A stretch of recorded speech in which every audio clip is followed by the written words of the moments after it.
People don't read anymore. It's a fact. Perhaps it's a sad fact, but it is, nonetheless, the truth. This was not told to me by an Instagram influencer, or a YouTuber, or a streamer, or consumer. This is the gist of what a writer, that I very much respect but who I will decline to say the name of, told me when I told them I wanted to write myself. They told me that they themselves read blogs, that they read social media, but they don't read books. This is a writer talking. And I think it's good advice.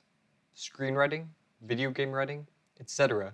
is still very much alive, of course, but straight book reading of the type that, along with piano playing, was popular 100 years ago, appears now to be half alive and barely revivable.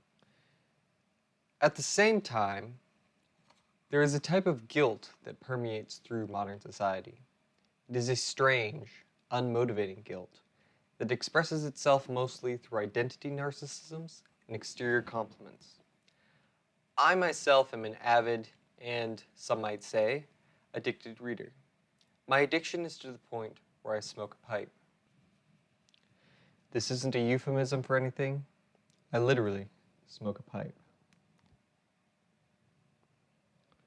I have smoked a pipe while reading Ulysses just after reading the Odyssey again. I've read Joseph Conrad. I've read Isaac Babel. I've read Tolstoy. I've even read more accessible, consumeristic authors like George, you know who I'm talking about, and Dostoevsky. And, of course, I write. The compliments I get by guilty people is that I am a reader. According to them, this is a totally different type of person from them. A reader, they would have you believe, is an entity of not quite human proportion that is knowledge-hungry and literarily intelligent in a way that is qualitatively non-accomplishable for the average pleb, i.e. you. The sort of person who has read something besides TLTR and HP.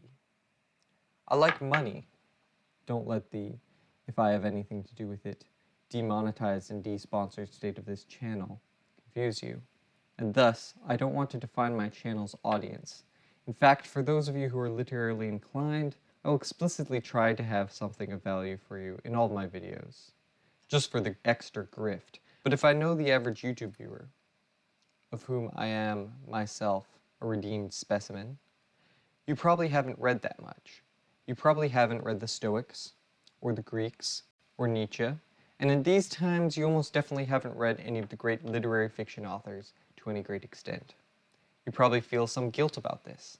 My stated goal in this channel is simply to free you of guilt.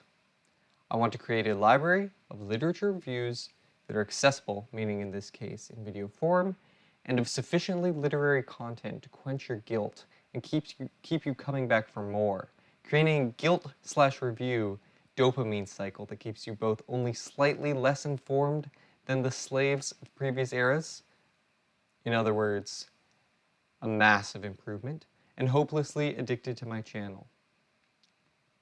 I have pretty much no competition. There aren't any successful channels to my knowledge. They're explicitly designed for ultra-accessible literary fiction reviews that also have substance for accomplished readers. The patent is pending. This was the closest thing I found. This lonely-ass thug decided to see what's good. After talking with that scaly scrub, Grindle takes a big old hit of that nihilistic blunt.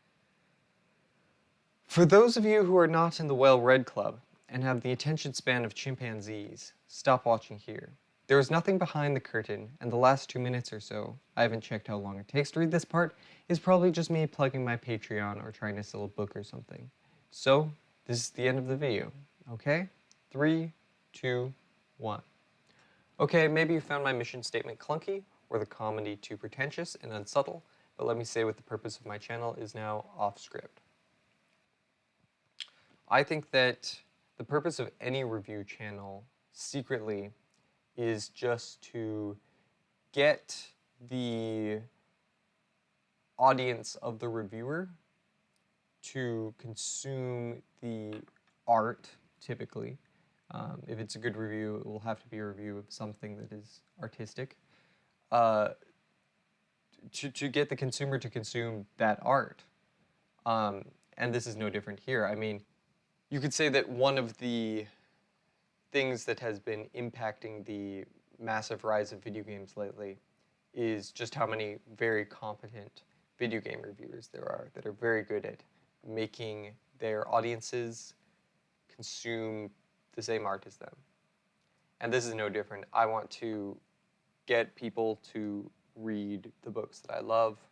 I think video game playing and movie watching, and especially movie watching, huge Lars von Trier fan myself, uh, and all of these things have their place. But I think that literary fiction is probably the most self-improving form of art, and so I really want people to get the same benefit out of it that I have. Thank you.